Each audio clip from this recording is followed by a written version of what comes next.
ప్రతి మనిషికి ఇది తెలుసు, వాళ్ళకి ఏం కావాలో. కానీ మనుషులకి ఏం అవసరమో అది కేవలం భగవంతుడికే తెలుసు. అందుకనే సహనాన్ని, నమ్మకాన్ని ఎప్పుడూ కోల్పోవద్దు. నీకెప్పుడు అనిపించినా జీవితం నువ్వు ఆశించిన విధంగా సాగటం లేదని అప్పుడు అర్థం చేసుకో. అక్కడ ఈశ్వరుడి అభీష్టం సాగుతుందని.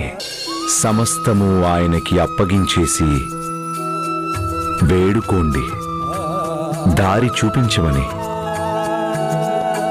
ఆయన వింటాడు. కఠోరమైన కష్టకాలంలో కూడా నువ్వు ఇదే నమ్మకంతో ఉండు. ఇది భగవదేచ్ఛ, తర్వాత మంచే జరుగుతుంది అని.